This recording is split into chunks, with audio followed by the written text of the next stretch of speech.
నమస్తే. Welcome to our channel. ఈరోజు నేను ఒక సరికొత్త విషయంతో మీ ముందుకు వచ్చాను. మరి ఆలస్యం ఎందుకు? దాని వివరాలు తెలుసుకుందాం రండి. స్వాతంత్ర దినోత్సవానికి గణతంత్ర దినోత్సవానికి మధ్య తేడా ఏమిటి? జెండా ఎగరవేయటం ఆవిష్కరణల మధ్య వ్యత్యాసం ఏమిటి? రండి తెలుసుకుందాం. భారతదేశంలో స్వాతంత్ర దినోత్సవం, గణతంత్ర దినోత్సవం వేడుకలకు దేశ ప్రజల హృదయాల్లో ప్రత్యేక స్థానం ఉంది.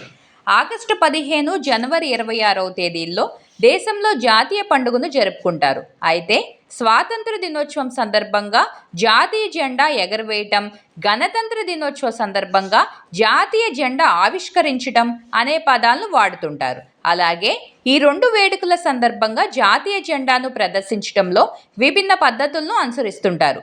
అయితే ఈ తేడా ఏమిటి అనే వివరాలను ఇప్పుడు తెలుసుకుందాం రండి. ప్రతి సంవత్సరం ఆగస్టు 15న భారతదేశం స్వాతంత్ర దినోత్సవాన్ని జరుపుకుంటుంది. 1947 ఆగస్టు 15న భారతదేశం అధికారికంగా బ్రిటిష్ వలస పాలన నుండి స్వాతంత్ర్యం పొందింది. ఈ రోజున ప్రధానమంత్రి దేశ రాజధాని ఢిల్లీలో జాతీయ జెండాను ఎగరవేస్తారు. దేశ స్వాతంత్ర్యం కోసం ప్రాణాలను త్యాగం చేసిన సమరయోధులను స్మరించుకుంటూ దేశవ్యాప్తంగా స్వాతంత్ర దినోత్సవాన్ని ఎంతో ఉత్సాహంగా జరుపుకుంటారు.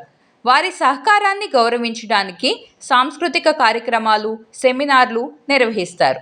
అయితే స్వాతంత్ర దినోత్సవంలో జెండా ఎగరవేయటం అనే పదాన్ని ఉపయోగిస్తారు. జెండా స్తంభం దిగువన ఉంచబడిన జెండాను పైకి తీసుకెళ్లి అక్కడికి చేరుకున్నాక తాడును లాగి ముడి విప్పుతారు. ఇది దేశ ఆవిర్భావం, దేశభక్తి, వలస పాలన నుంచి విముక్తిని సూచిస్తుంది.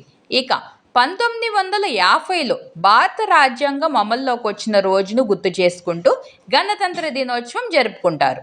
ఈ సందర్భంగా రాష్ట్రపతి జెండాను ఆవిష్కరిస్తారు. ఈ సందర్భంలో త్రివర్ణ పతాకాన్ని చుట్టి జెండా స్తంభం పైభాగంలో ఉంచుతారు. తాడును లాగటం ద్వారా జెండాను ఆవిష్కరిస్తారు. గణతంత్ర దినోత్సవం రాజ్యాంగంలో నిర్దేశించిన సూత్రాలకు నిబద్ధతను సూచిస్తుంది. వలస పాలన నుంచి సార్వభౌమ, ప్రజాస్వామ్య, గణతంత్ర రాజ్యంగా పరివర్తనను ప్రదర్శిస్తుంది.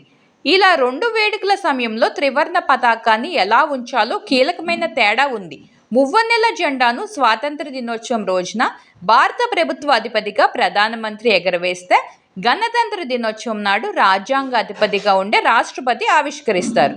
వీడియో కనుక మీకు నచ్చినట్లయితే దీన్ని మీ ఫ్యామిలీ అండ్ ఫ్రెండ్స్కు షేర్ చేయండి.